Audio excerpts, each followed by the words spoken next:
vy'ukuri niwumve igisabisho c'umusuku wawe n'ic'ingabo zawe z'Isiraheli.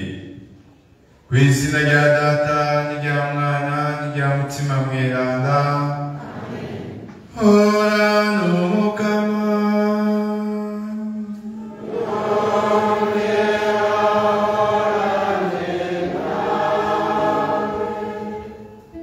Gihugu ceranda c'Imana, mwiriwe neza mwese. Turaye mwiriwe n'abo bose tugiye gusangira ibi vyiza vy'Umukama biciye kuri page ya Facebook ya Radio Maria Burundi. Abari mu makungu, abari mu Burundi, n'abo bose bitakundiye ko bashika ngaha mu ngoro y'Imana ngo tugabane ibyo vyiza vy'Umukama. Tuje muri ibuka y'imisa tuzanye umutima w'ubukengurutsi. Tuje gushimira Imana iyo tuzeye ku buraro n'uburamuko. Iyo Mana yadutumiye ngo ituyagire ijambo ryayo. Ijambo ryayo ni ijambo ry'ukuri, ni n'ijambo ry'ubuzima. Turumva uno munsi mu bisomwa vy'Iranda ingene Umukama adutumira mu gisomwa ca mbere kivuye mu gitabo c'ubwitonzi, akatumenyesha ko umuntu wese yihora Imana nayo izomwihora ikamubaza ku bicumuro vyose yakoze. Naye igisomwa ca kabiri dukura mu ikete umutumwa Pawulo yandikiye abakristo b'i Roma, turumva ingene Pawulo Mweranda yibutsa Abanyeroma, yibutsa uyu munsi Abanyengagara n'abakristo bo kw'isi yose ati tubaho canke dupfa turaba Umukama. Mu nkuru nziza y'urukiza y'uno munsi turumva umugani Yesu aducira w'umuntu shebuja yarekuriye umwenda munini cane yaramufitiye, ariko nawe bikamunanira kurekurira waramufitiye utuntu ubusa, agaca murwa mu kanigo akamukambya ngo yishure n'ingoga.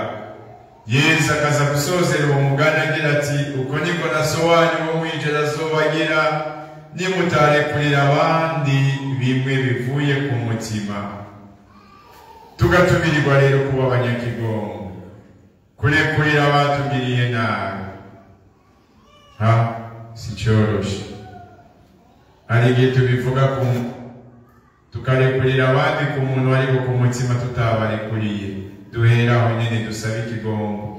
Ya Mana iturekurira ibandanye tukyorora, iduhe n'ingomezi zo kuba natwe abatumwa b'ikigongo cayo mu kurekurira bene wacu.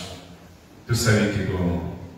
Ndirega ku Mana Data mushobora vyose no kuri mwebwe bene wacu, kuko nacumuye cane mu vyiyumviro, mu mvugo, mu ngiro no mu kwibahiriza ivyo nategerezwa. Niko naracumuye, ncumura mbizi, ncumura ibirarane. Nico gituma ndabaza Mariya muhimbazwa yamye ari umubikira, n'abamarayika n'aberanda bose, na mwebwe bene wacu mumusabire ku Mukama Imana yacu. Imana mushobora vyose, muvyeyi munyakigongwe nitugire ikigongwe, maze niyamara kuturekurira kabi k'ibicumuro vyacu zidutoranye ubuzima bwayo bw'amahoro.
byongeye kugira ngo dutegere iby'urukundo rwawe rutumarira, nudufashe kugukorera n'umutima wacu wose,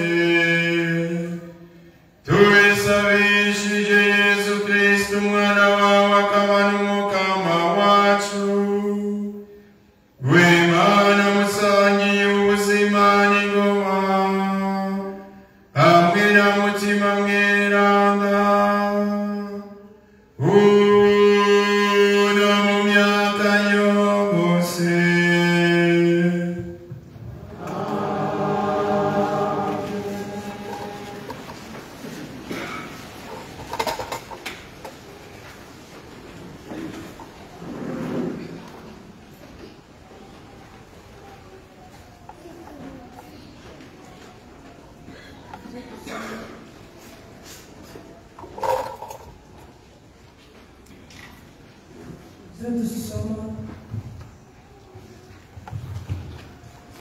Ibyo dusoma mu gitabo cy'ubwitonzi.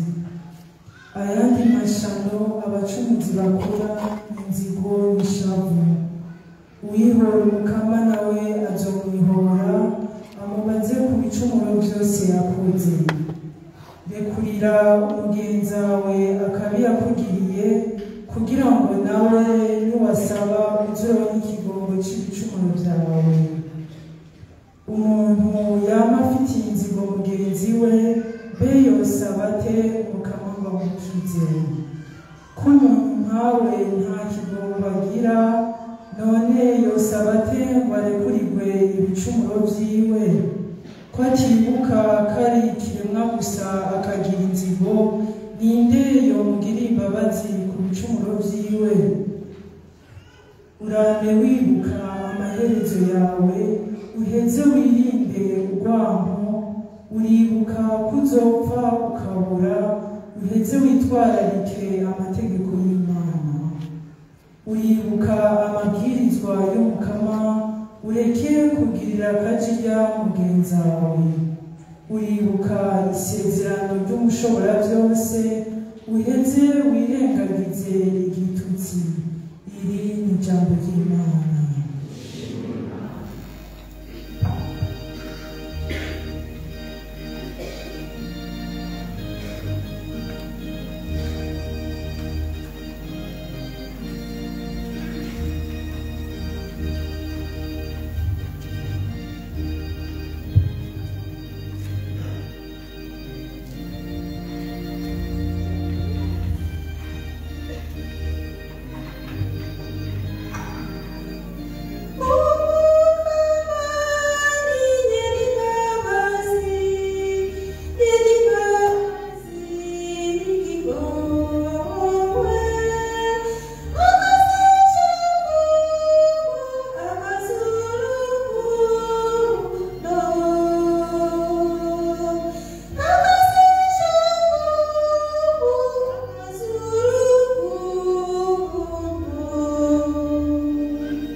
dusoma mw'ibaruwa umutumwa Pawulo yandikiye abaromani: inshuti zanje, nta n'umwe muri twebwe abaho ngo yigungane ubuzima, kandi nta n'umwe apfa urupfu rwa wenyene. Iyo turiho, ubuzima bwacu ni ubw'umukama, nitwapfa naho dupfira umukama. None rero tubaho canke dupfa turaho umukama. Igituma nuko Kristo yapfuye akisubiza muzima kugira ngo abe umukama w'abapfuye n'uw'abazima. N'iri ni ijambo ry'Imana.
Muri iyo minsi Petero yegereye Yesu amubaza ati: Mukama, mugenzi wanjye acumuye ku nzu muri kurira kangahe? Gushika indwi?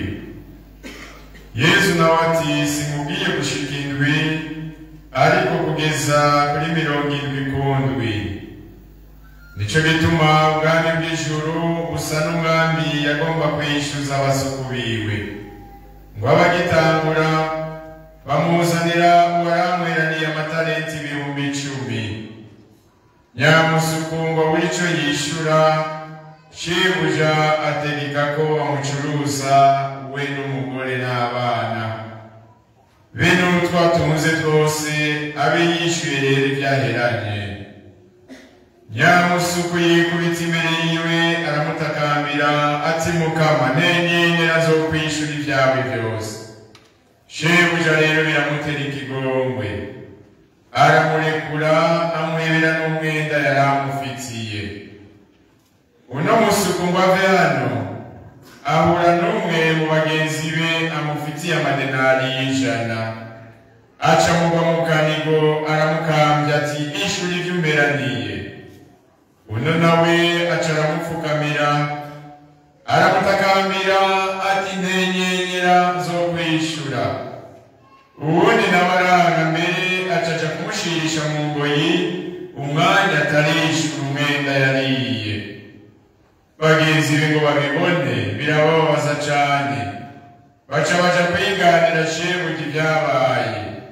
Nawe aca aramuhamagaza amubwira ati, wa musuku w'ingozi y'ikibi, umwenda wose wari umfitiye nawukurekuriye kuko wantakamiye, none weho ntube wagiriye imbabazi mugenzi wawe nk'uko nanjye nazikugiriye.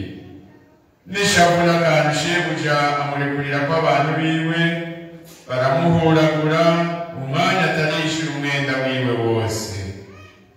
Uko niko na data hangamye mw'ijuru azobagira nimutarekurira abandi ibimwe bishemeye. Iryo jambo yawe tuginovore Mukama, fashe turitegere uko bishaka. Turasananiye Mukama, induru zizudushikirije,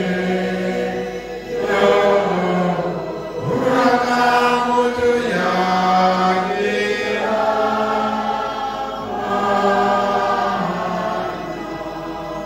Nitwakire twongere dukengurukiye inkuru nziza ya Kristo.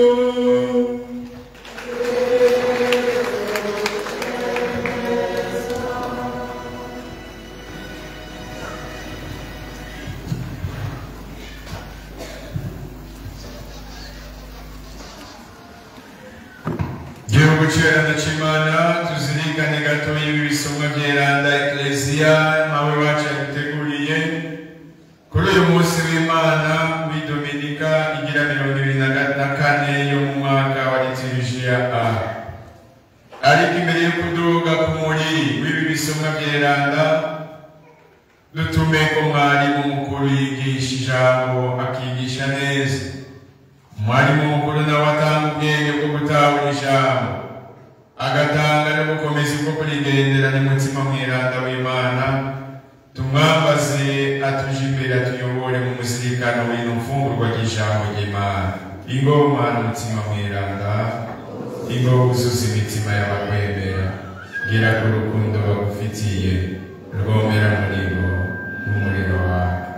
Tuma umuzirikane wawe ntakitazorema, uzohindura n'isi. Dusabe Mana wowe wakwije mu bwenge bw'abakwemera, umuco w'umutima mw'Iranda, gira udumuzirikane wawe mwiza, tubashe gutegera ibyiza, urabutubere umuhuza aduhimbaza. Ibyo turabigusaba kubwa Yesu Kristo wa Mukama wacu. Amen. Sinzi ko mwibuka umunsi w'Imana uheze twariko turahimbaza Idominika ya 23 y'umwaka wa liturujia. Twari twumvise ijambo Yesu yatubwiye rijanye n'ikigongwe. Yesu yabwira ati, ubonye umuntu ari mu kabi muhanure, mwegere muri umwe kuri umwe, agukundiye uzoba umutabaye, akwangiye rondera ubundi mube babiri canke batatu mugende mumuhanure. Yanse kubumvira, bibwira abarongoye Ecclesia bamuhanure.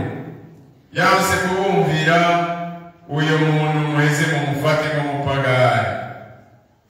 Uyu munsi Yesu abandanije kuri iryo jambo ry'ikigongwe. Turumvise uyu mugani aheje kuducira. Umugani ugana kariho, umugani ntuva ku giti uva ku muntu. Uyu munsi aratwibukije iryo jambo ry'ikigongwe nyene. Ati muri uyu mugani ati, ni umuntu shebuja yarekuriye umwenda wiwe munini cyane, ariko we biranga ko arekurira waramufitiye amafaranga makeyi, yaramufitiye utuntu busa. akamuwa mu kanigo akamukambya ngo nishyure ubunyene. Iri jambo uyu munsi ribwiwe twebwe ijambo ry'ikigongwe. Mu gisomwa ca mbere twakuye mu gitabo c'ubwitonzi, umwanditsi w'ico gitabo Siraki umwitonzi yatwibukije ko umuntu wese yihora Imana izomwihora mu kumubaza ku bicumuro vyiwe byose yakoze. Bavukanye dusangiye ukwemera, kenshi sinzi ko murabibona, dushaka ko baturekurira, dushaka ko abantu batugirira ikigongwe, ariko twebwe tukananirwa no kurekurira abatugiriye nabi. Petero yabajije Yesu ikibazo gikomeye. Sinzi kumbure mu bagenzi biwe mu batumwa ngawe kumbure bo bari bashwanye, niko kwegera Yesu ati, Mukama, mugenzi wanje acumuyeko zomurekurira kangahe? Gushika indwi. Twibukanye rero ngaha ko igiharuro indwi muri Bibiliya gisigura igiharuro cuzuye, cyo bita mu Gifaransa le chiffre parfait. Ni igiharuro cuzuye kuva ku munsi wa mbere gushika ku munsi wa Mungu, mucamumva ko ari iminsi indwi. Mugenzi wanje acumuyeko zomurekurira kangahe? Gushika ku ndwi. Petero nk'Umuyahudi abajije ikibazo azi ko igiharuro c'indwi, ati ninamurekurira gushika ku ndwi zoba nakoze icy'agatangaza.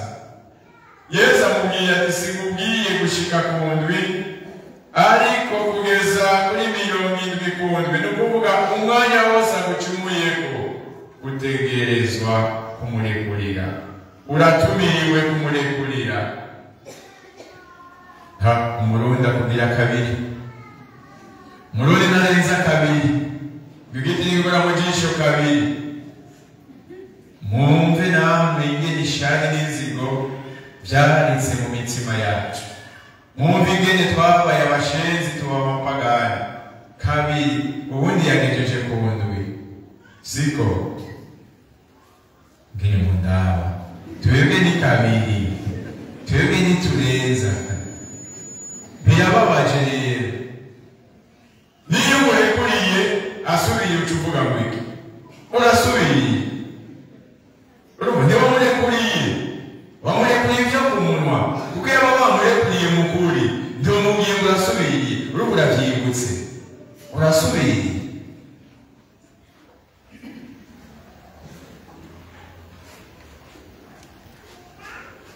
Hariho umugabo umwe yagiye gusenga nk'uko mwaje mu misa. Hanyuma uwo mugabo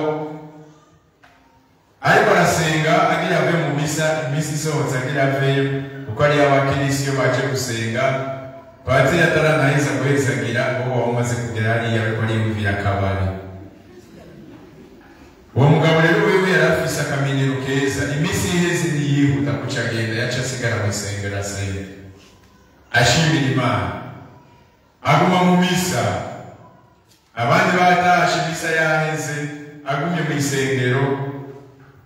Yesu aramubonekera amubwira ati, uzi n'amakuru, ndakubonekeye kandi ndakwemereye, ikintu cyose uzonsaba ndakiguha.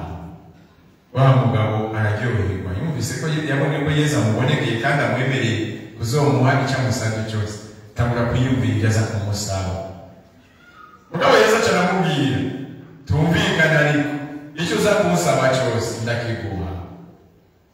Mugabo ari ubundi mugabo mubana hariya umubanyi wawe, nta na bwakeye umuha kubera inzigo, kubera ishari umufitiye, kubera mwapfuye akariri.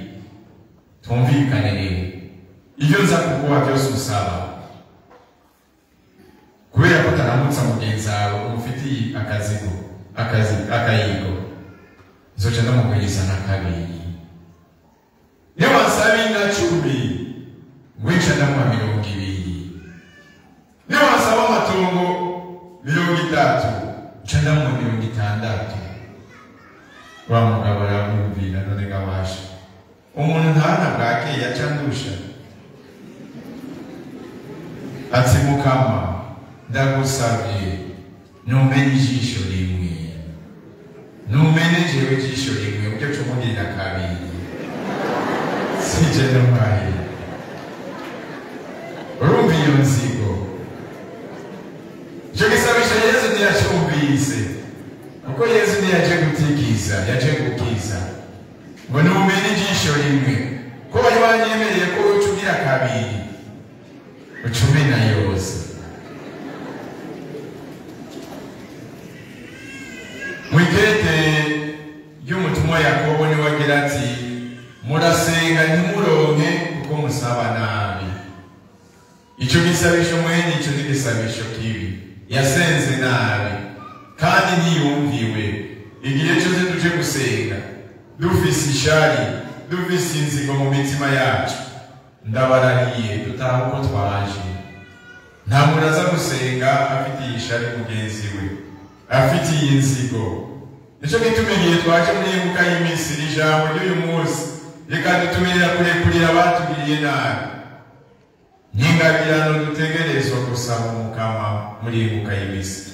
Dusaba Umukama atwigishe kuba abanyakigongo, kuko muri kamere ya muntu, kamere yacu ya nyagoro ni kamere itashobora gushoka irekura.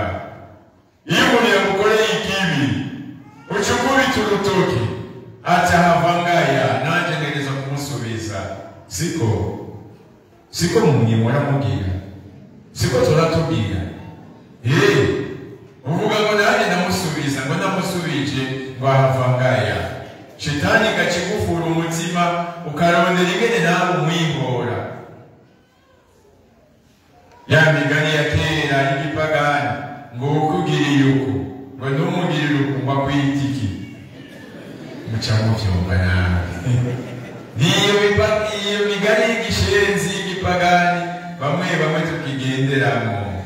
Kandi Umukama uyu munsi kuri uno mugoroba agutumiriye wewe na jewe kuba abanyakigongwe, kumenya kurekurira abatugiriye nabi.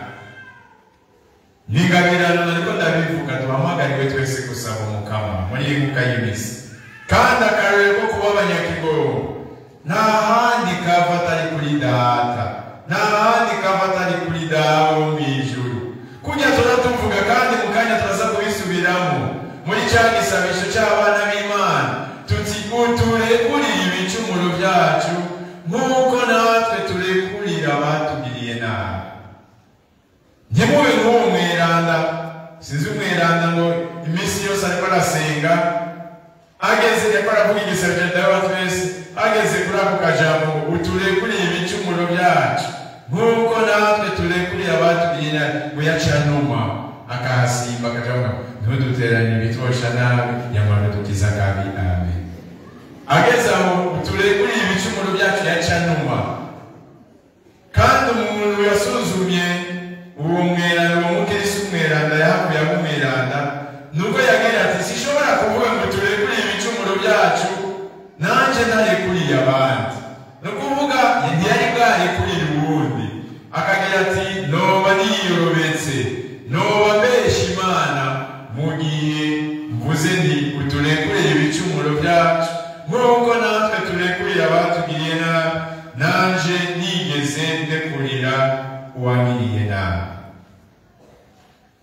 Twavyumvise muri uyu mugani Yesu yavuze. Uyu muntu yari afitiye shebuja amafaranga menshi, aramutakambira amusaba ikigongwe. Shebuja aramurekurira umwenda wiwe wose yari amufitiye. Ariko ikibabaje akamaramaza kagiye kuboneka uwo mugabo baheje kumurekurira. Mbere shebuja yari yategetse ko bamugurisha we n'umugore n'abana kugira ngo yishure. Ariko akamaramaza kagiye kuba baramurekuriye umwenda munini, we yapfuye kuva ngaho ahuye n'uwo amufitiye 100 gusa aciye amukambya ngo ishure ubunyene. Wabaca ati nukuri ntenyenyera zo kwishura. Urubundi ati ntuva ngaho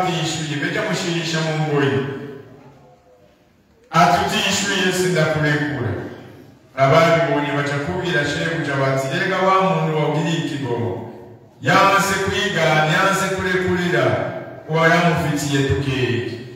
Shebuja aramutuma ati wa musuku w'inkozi y'ikibi, umwenda wose wari ufitiye nawe ukurekuriye kuko wanakambiye. None weho nube wagiriye imbabazi mugenzi wawe kuko nanjye nazikugiriye. Nishavu n'akantu shebuja amurekurira ko abantu biwe baramuhuragura umwanya atarishura umwenda wiwe wose.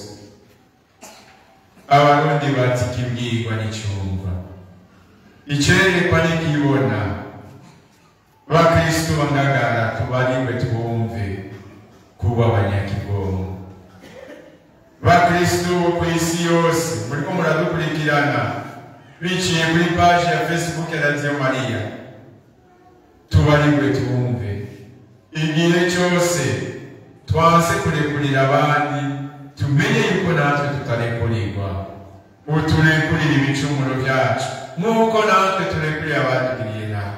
Kandi Imana mu gihe cyose turekuriye, Imana igihe turekuriye ibicumuro byacu ntitubwira ngo banze ugire uko. Uyu munsi hariho abantu bameze uko, kandi mwarashwanye aje kugusaba ikigongwe ngo banze uzane ikarato y'inzoga, ngo banze uzane amacupa, ngo banze unyuhagire.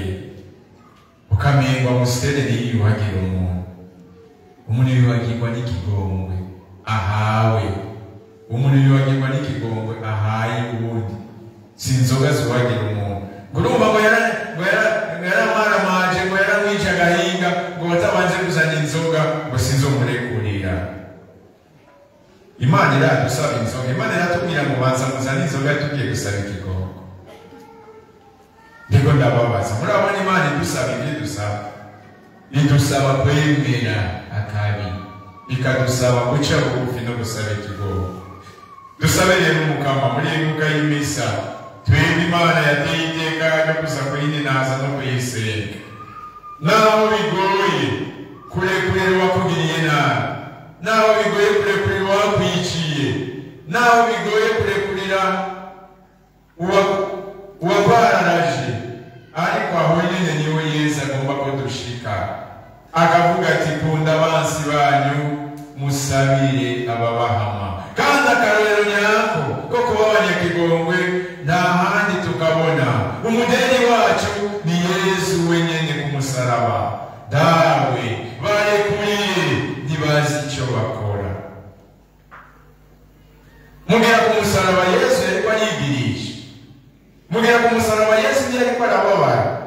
Umwana w'Imana agacirwa kw'amate, umwana w'Imana agatukwa, agakengererwa, umwana w'Imana agacumitwa icumu mu rubavu.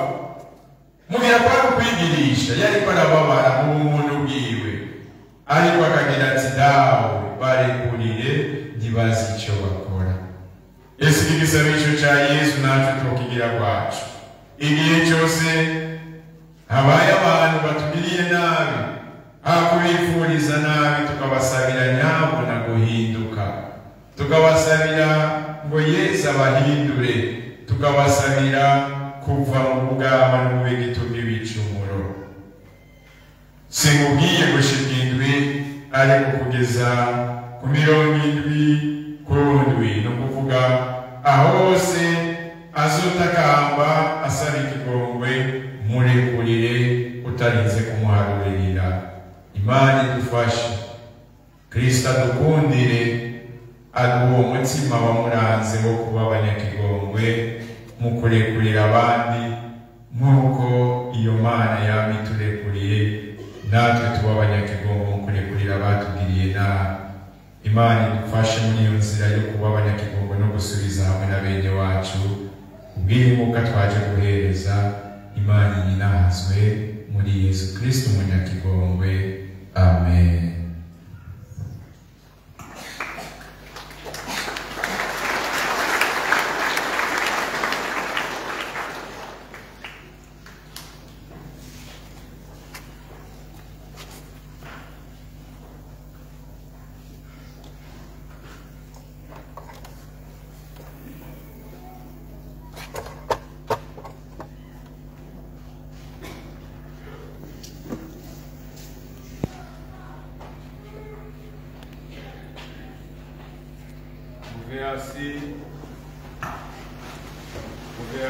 tugaragaze kwemera kwacu nemera Imana imwe rudende data mushobora byose yaremye ijuru n'isi ibiboneka n'ibitaboneka nemera kandi umukama umwe Yesu Kristo umwana w'ikinege w'Imana yabyawe na data atamyaka iravuga n'Imana iva ku Mana n'umuco uva ku muco n'Imana y'ukuri iva ku Mana y'ukuri yarabyawe ntiyaremwe asangiye kamere na se byose byaremewe kuri we yavuye mu ijuru ku bwatoye bw'abantu agira ngo adukize yihaye umubiri mu nda ya Bikira Mariya kubwa mutima mweranda yigira umuntu yongera abamuga ku musaraba ku bwacu kuri Ponsiyo Pilato arababara arahambwa araheza azuka ku munsi ugira gatatu nk'uko byari byaranditswe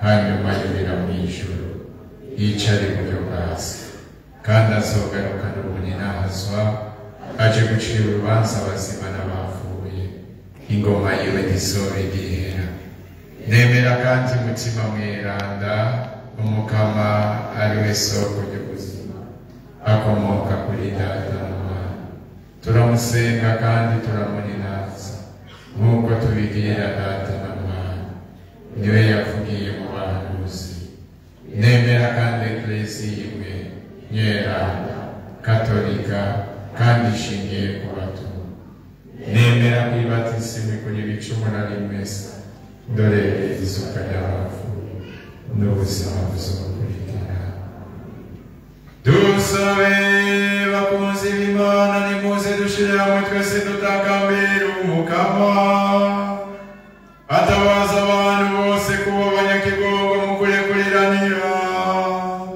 kandi azoturonsa ubuhirwe mu ijuru.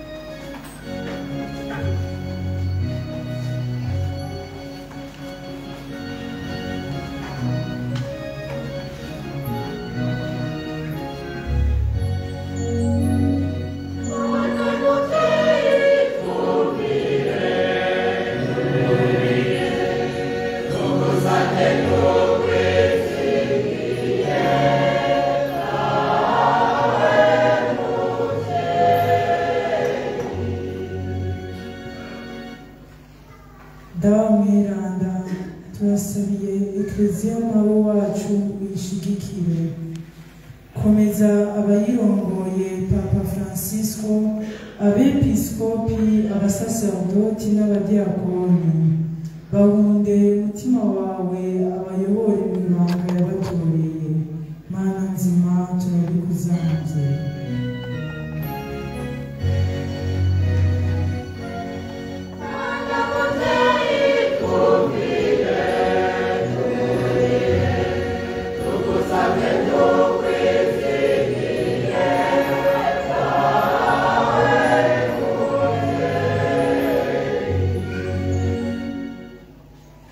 Turasabiye igihugu cyacu n'abakirongoye twigishe kurekuriranira nk'uko nawe udahengeshanya kuturekurira amahoro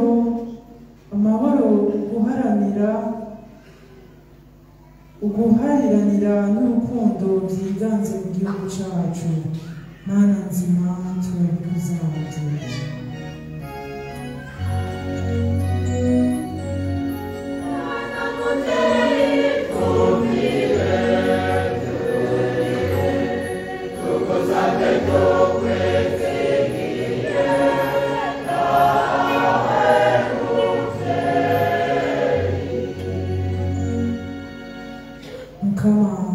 Turasabiye abagwaye abagowe imfuvyi n'abapfakazi eka nabo bose bantakirenguka barenguke ko ubaramire ubakize bamenye ko atahandi boshira mizero yabo atari iwawe Mana nzima turabikuzamye.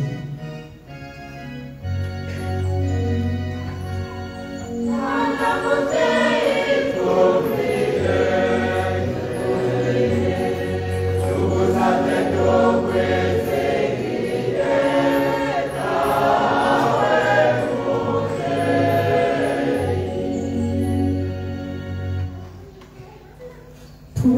canke dupfa turabumukama. Turasubiye kugukengurukira ko watwizigiye ukaduhamagara ngo twigishe kurekurira abatugiriye nabi, tumenye kandi no gusaba imbabazi abo twagiriye nabi. Inema yawe iramana natwe kuko tutari kumwe ataco twokwishoboza. Mana nzima turabikuzamvye, Mana nzima turabikuzamvye.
ndamusaba yibukira ndacimana kugira ngo irishikana ryanje ariryo rwanyu ryakirwe ryongere rishimwe n'Imana Data mushobora byose.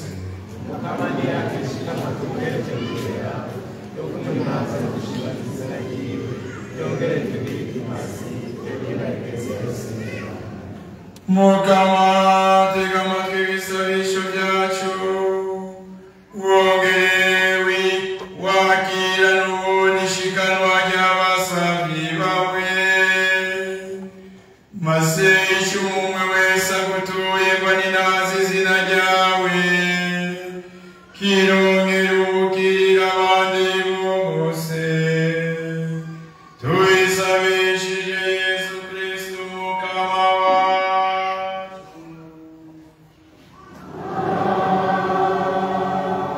Orane Mukama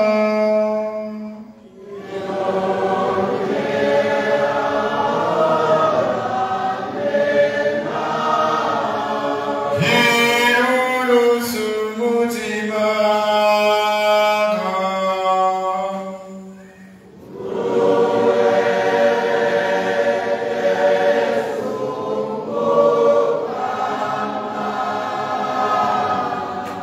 nidushimire Umukama Imana yacu.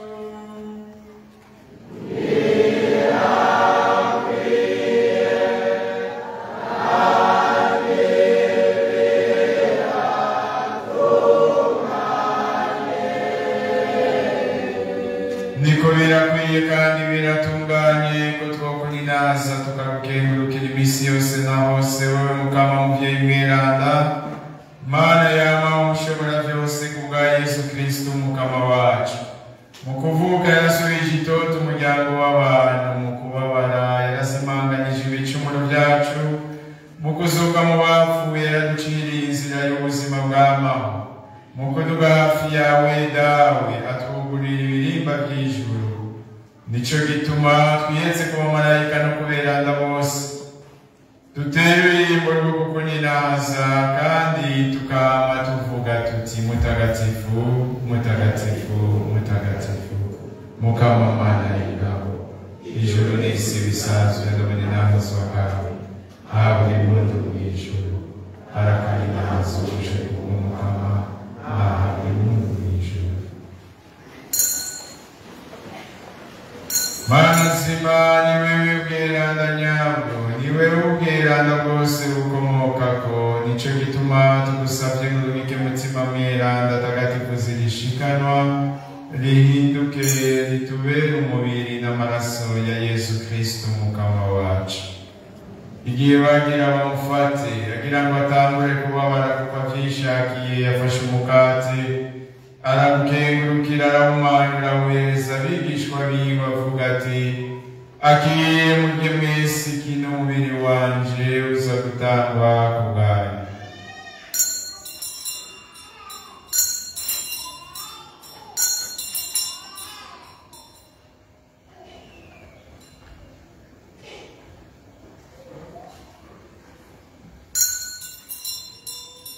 Bamaze gufungura agira kwa kundi afatika isi yongera gukenguruka yihereza abigishwa biwe avuga ati akire munywe mwese iri kalisi y'amaraso yanje, amaraso y'isezerano rishasha kandi rizokwamaho, aza guseswa ku bwanyu no ku bwa benshi abakiza ibicumuro. Ivyo murabigire munyibuka.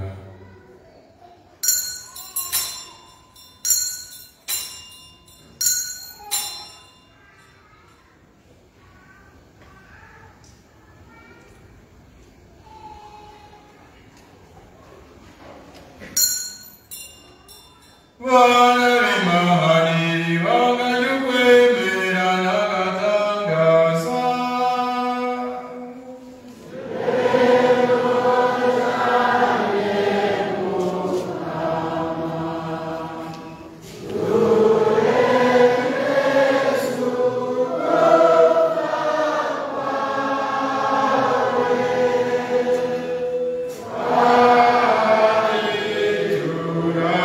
Amen.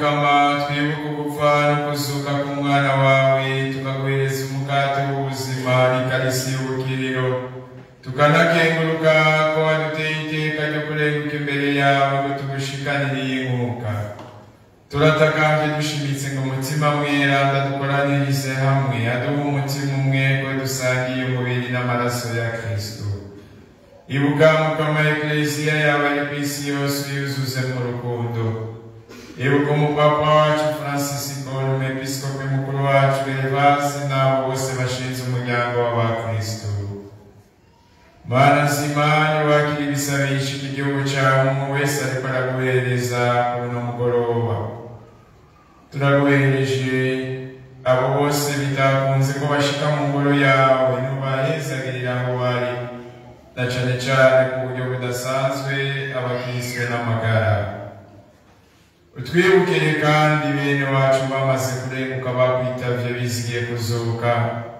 wibuke nabo bose bamaze gusezera iyi si bakiri wawe bame mu muco w'ubuninazo bwawe na twebwe turitakambiye twese tubirikirwa tuze dusangire nawe ubuzima budahera twame tukuninahaza turi kumwe na Mariya muhimbazwa nyina w'Imana na Yosefu mweranda umukunzi wiwe n'abatumwa n'aberanda bose baciye kuri iyi si n'abatoni bawe tubigusabishije Yesu Kristo umukama wacu Uwiwe hamwe nawe no muri wenyine nuterwa iteka ryo gusengwa na Data mushobora byose hamwe na mutima mutagatifu wongera uninahazwe mu myaka yose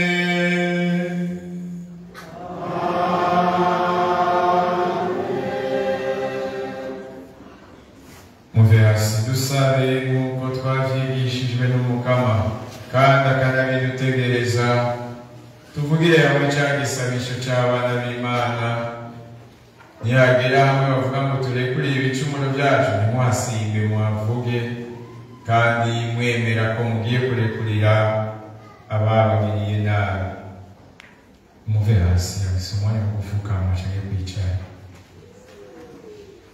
Dawe wa twese uri mw'ijuru izina ryawe nirinahazwe ubwami bwawe nibukwire hose ivyo ushaka ntibigirwe ku isi no mw'ijuru uduhe ivyo kurya bidukwire umunsi uturekurire ibicumuro vyacu nk'uko natwe turekurira abatugiriye nabi ntuduterane ibitwosha nabi nyamara udukiza kandi mukama turakuzamvye n'udukiza kabi kose uduhe umutima wo kuba abanyakigongwe udutabaza amahoro muri iyi minsi turimo aho tuba n'aho tugendera aho turangura imirimo yacu ya minsi yose maze utugirire impuhwe wama dukingira igicumuro twame mu itekane ritagira inkomanzi turindiriye ubuhirwe bw'ijuru n'ihindukira ry'umucunguzi wacu Yesu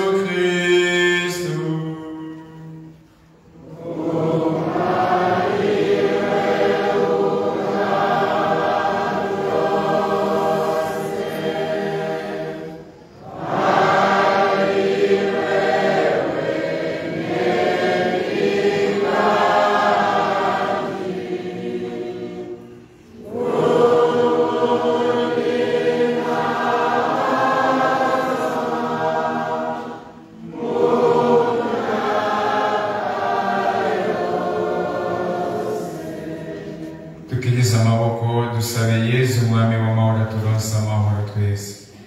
twese hamwe mukama Yesu Kristo wewe urabwira abigishwa bawe uti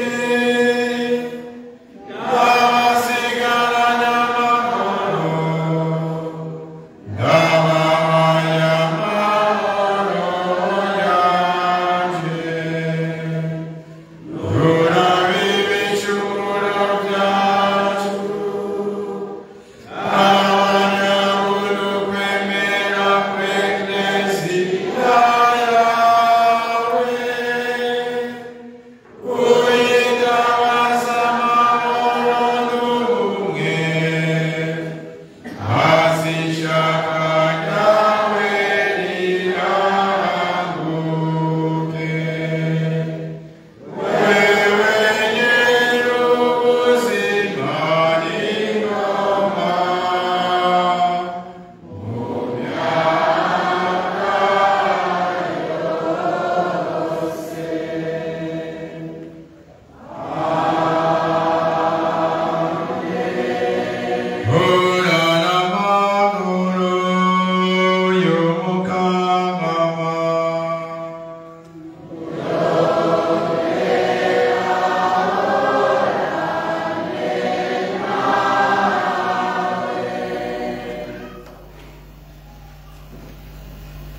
imyaka yose.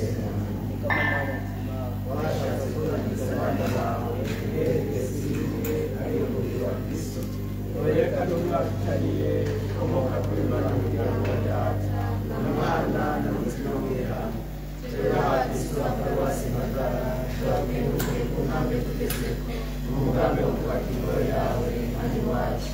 Turagusabye guhezagiraho bose bitanze kandi bo buritanga igikorwa cy'ihuriro maze usenge tubere nka Gahema washingiye icyicaro cyawe urashobora gusezeranire. None rero turagusabye nehezagire wongere utagatifuze abakristo bose bitanga bagushimira ku ngabire wabahaye. Tura umutima w'urukundo waba wose tubagereye ndabiganishana kuba neza jewe wahanje namurebere kubishoboka byose ari hamwe n'abarangari bubakwe amazina ryawe ntazwe mu myaka yose. Yosefu Mweranda dusabire.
Menya neza abiga kuwa gatatu batangura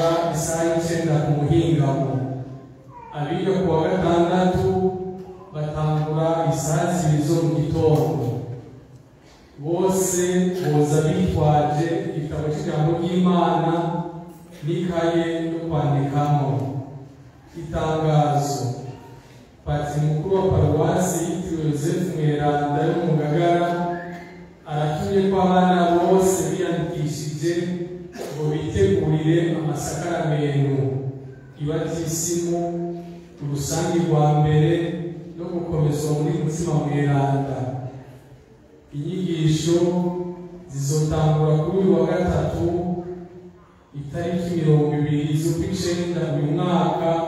Kubifuza kwiga kuri uwo munsi igihe cy'isaha 9 ivyigwa bikaba ariho bizohora bitangura gushika isaha 11 17h, hamwe no ku munsi wa gatandatu imbere y'umutaga kuva isaha 2 z'agatondo 8h. Inyuma y'ivyigwa hagaca haba imisa yabo itangura isaha 5. Kubitegurira ibatisimu mu rurimi rw'igifaransa nabo bazoza bariga ku wa gatandatu kuva isaha 9 ivyigwa niho bizohora bitangura gushika isaha 11 menya neza murasabwe kubahiriza isaha hamwe n'iyo misi nyene. Murakoze. Amatangazo y'abajura y'Yesu. Tuve hasi tugabana umunezero. Mukama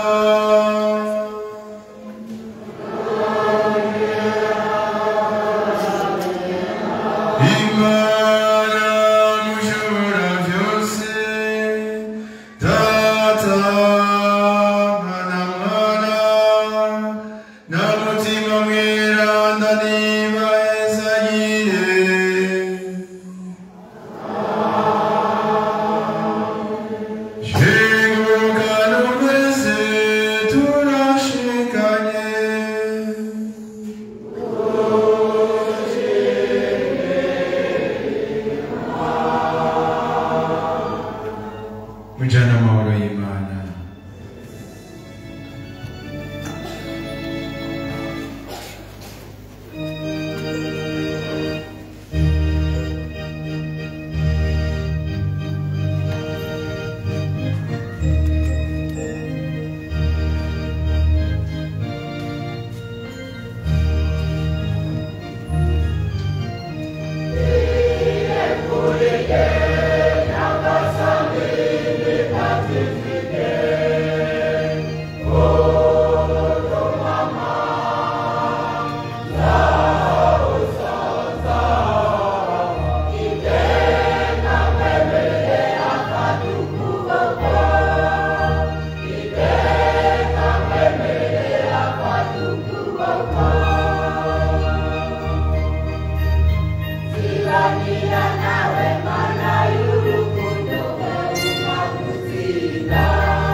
iteka